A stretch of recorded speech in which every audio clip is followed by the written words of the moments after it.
Ciao ragazzi, hi guys, welcome back to another video. How you doing? Siamo here, back after a hard week. In today's video, we're gonna talk about the best jacket ever. Are you ready? Let's go. Coming back, sorry for my scrambled appearance, sorry for the living room, but last week I was skiing and I injured my knee. I have a lesion of my meniscus. Part of the outfit check today is a knee brace. Fuck skiing, fuck sports. So that's why I skipped the upload last week. I'm super sorry, but we're back stronger than ever. In today's video, we're gonna talk about my favorite jacket. Being away for a while, I really had time to think about it. We're gonna talk about like the brand, we're gonna talk about other variants, and overall just like why I think this jacket is the best ever and you should absolutely have one in your closet. By the way, thank you for following and liking and subscribing this video. Every Sunday we upload content, we talk about fashion, we talk about design, we have fun. We talk about spaghetti. Join the Spaghetti Army, that's the name of our community. I left my social down below for more content, for more in-length discussions. I also have a Substack where I write articles about longer topics in fashion, in design, and overall life. Thank you again. We are on our road to 1,000 subscribers. I love it. The best jacket ever for me is my MA-1 Schott Bomber jacket. I really have been enjoying it. I had it for a few months now. I bought it this summer, and yeah, I cannot talk better about it.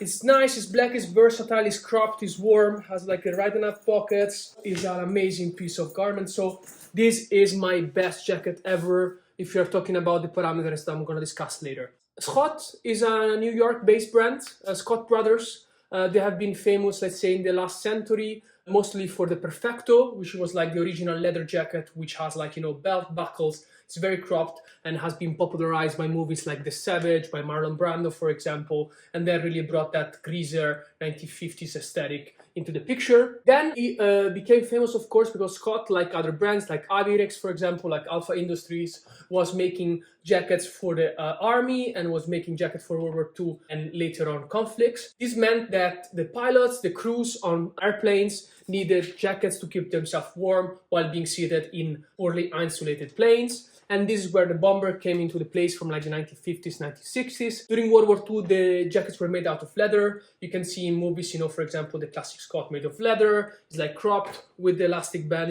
different interaction of it. For costs, of course, nylon is better for the army. And this is where like Schott gained popularity and then started this trend and never stopped. This is a aviation jacket and it's really cropped and has like an elastic band.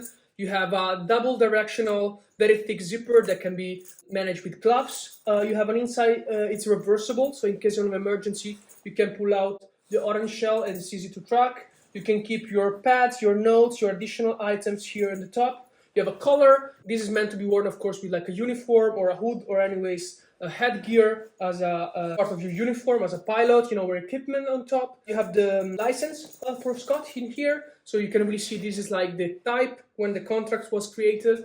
And yeah, overall it's an amazing jacket. If you're looking at Schott, we have a few variants that we can look at it, of course, for every pocket. I recently purchased my girlfriend a GW, which is like a variation of this one, but has like a bit better pockets, a bit wider pockets with buttons, and has like a collar, which is really nice, and a bit more freedom in the back. I think that was inspired more like by policemen and security workers. So JW is super sick from Schott. Otherwise, if you're talking Schott, I also really like the leather versions. I have a few leather versions of like bomber jackets, both the JW, but also the leather version is available also with like a collar, like a fur collar they can remove, but it's really helpful if you live in a cold city. Winter is here, so let's fucking go. Otherwise, I also really like the security. So the security side is like an open bomber jacket, meant for, again, security workers, so has a bit like higher pockets. Overall, those are all models that if you like the Schott aesthetic, if you like the value that I'm about to list, go look for it. Different members, different terms, different fits. But overall, I think that Schott is really like a jewel in the wild, so let's go get it. So when I'm looking at the jacket and I'm on the side, okay, is this the best jacket ever? I base myself, of course, on the looks. So does this jacket looks good? How often does it look good? In which context look good?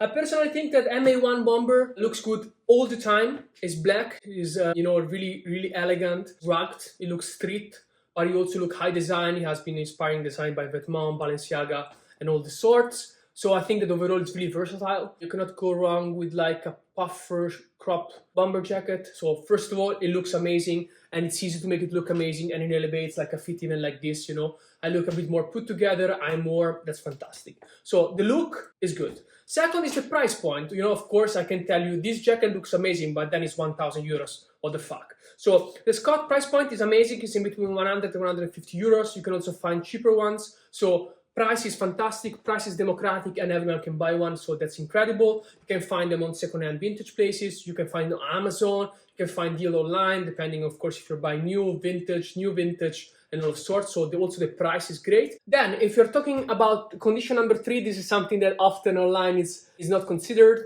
and that's availability. You know, I can tell you, oh yeah, buy this, it's cheap and it looks good, but then it's super hard to get. Instead, of course, being mass-produced for the army, and Schott being a big brand, Schott bombers are super available. You can find a lot of different colorways. Mostly you have the black one that I really like, you have the petrol, so like kind of like dark green, and the navy. But there are also other iterations, like brown leather, for example. Brown is the color of the year, so the season. So keep that in mind. Looks good. It's really available, has a great price point. Functionality, so you know, of course, when you're looking at the jacket, you're like, okay, does it keep me warm? It does, keeps you super warm, especially if you're stationary. That's fantastic. Does it keep me dry? Yes. I was in Paris last week for Fashion Week. I talked about it in this video, and it was raining, fuck Paris, and I was able to stay dry while working. So that's also absolutely fantastic. Yeah, keeps you dry, keeps you warm, feel supported, you feel layered properly, so that's fantastic. Then I'm considering the versatility, so it's like, okay, is it a beautiful, cheap, available jacket, but it's really hard to pull off? No. This goes well with all the colors, it's black, it can be dressed up like maybe with a shirt underneath, with a nice crew neck underneath, or it can be super street with like a hoodie. You can wear denim underneath, so it's absolutely infinitely versatile and can be worn with anything. It looks good with anything, which again is also incredibly important. So this is why I think personally the Schott Bomber, Schott Bombers in general are like the best jacket ever. I personally love the MA-1 Bomber, and that's my pick for the year. Now, if I have to be honest with you, there's some flaws. I think it's important to list them in the video. So the two main flaws that I have with the jacket are, one, the pockets. As you guys can see, the pockets are very small because the jacket is reversible. You're meant to wearing it with like utility pockets and garments underneath. So you just have like a small horizontal pocket, and that's it. That's also in the side, like the pocket is very small. So that's a bit of a flaw. That's making me use more like the sleeve pocket. That's fine. And the second thing is the fact that, of course, it has like a low collar. That means that if it's really cold outside, you need to wear like a scarf or a hoodie or anyway something to cover the top of your head. This just comes from the design of the jacket. You know, it's meant to show your uniform, to wear a hat, to wear a cap. So those two are the main flaws. But if you keep those in mind, and so you go out with a bag and with a hoodie, those are absolutely manageable. Guys, so that was it. Jacket, best jacket ever. That's the Schott MA-1 Bomber. This is everything from Zamo. I really hope my knee is okay. Write in the comment if you have any advice for torn meniscus, and otherwise let me know what's your favorite jacket, if you ever owned a Schott product, and what's your take. I hope you have a fantastic weekend, you have a fantastic day, and you be careful if you're skiing. Otherwise, big love from Amsterdam. Zamo out. Love you. Bye.